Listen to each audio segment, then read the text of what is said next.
A little girl cleaned an office until a millionaire CEO noticed her and learned why.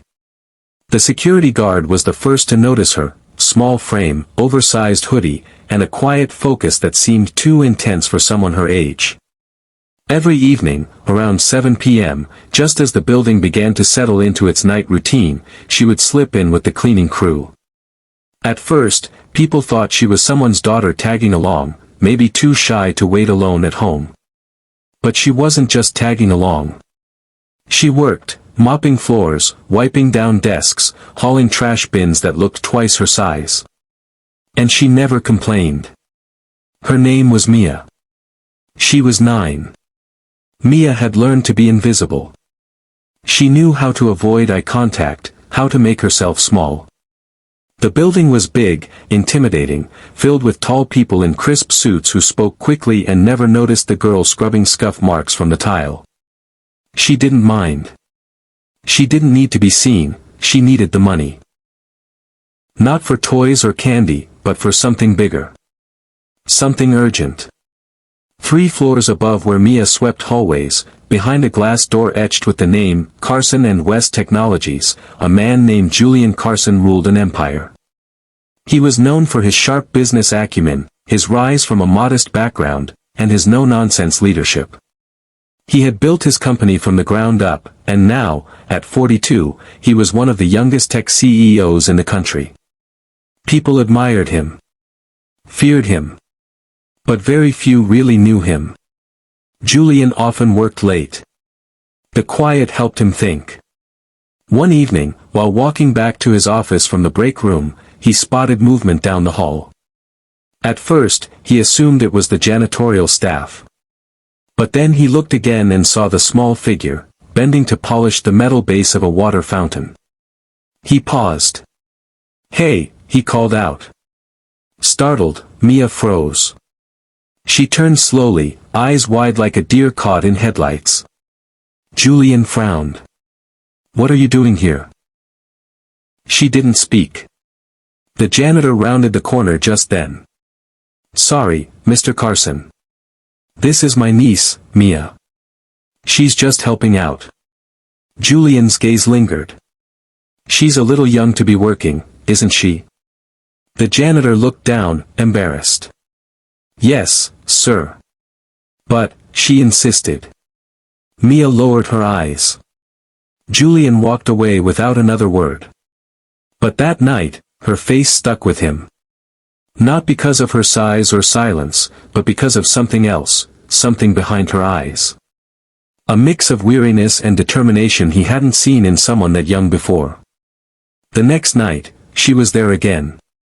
So he watched. Quietly. Over the next few days, he made it a point to be in the hallway when she passed by.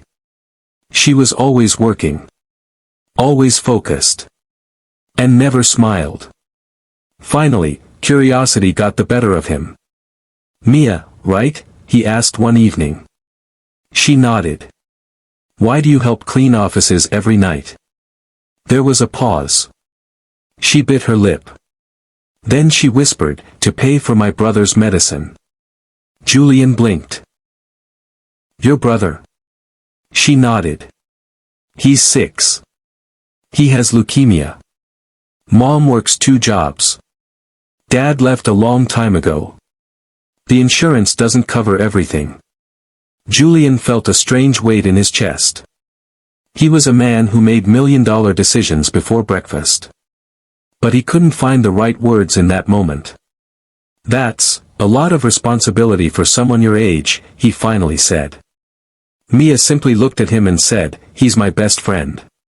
That night, Julian didn't go back to his spreadsheets. He sat in his office, staring out the window at the city lights, thinking about a girl who worked silently every evening to save her brother's life. The next morning, he called his assistant and asked for a full report on Mia's family. He wasn't sure what he was looking for, only that he needed to do something.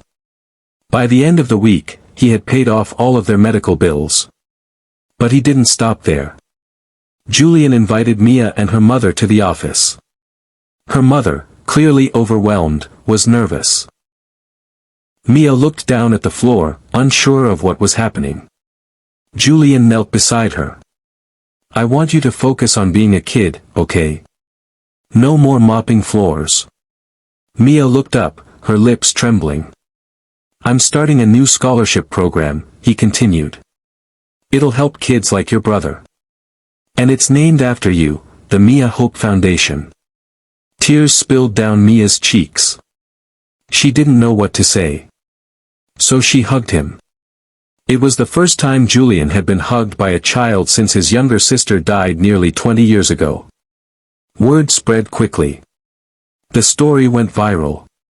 Not because a millionaire helped a little girl, but because that little girl had reminded so many people, including Julian, what real strength looked like. Her quiet courage, her unshakable love, and her willingness to work in silence for someone else's good touched hearts around the world. Mia's brother, Josh, recovered. Mia returned to school, eventually winning an essay contest with a piece titled, Why I Believe in Ordinary Heroes. Julian continued to grow his company. But he also grew something more important, compassion. The man who once measured success in quarterly profits now measured it in lives changed, in hope given.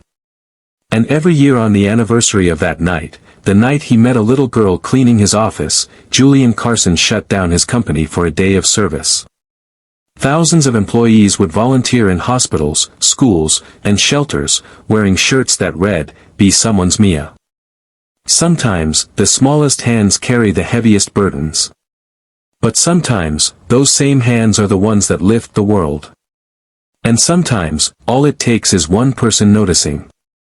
Because in a world that often hurries past the quiet and unseen, a little girl reminded us all that the greatest acts of love are often the ones done in silence, and that kindness, when noticed, can echo forever.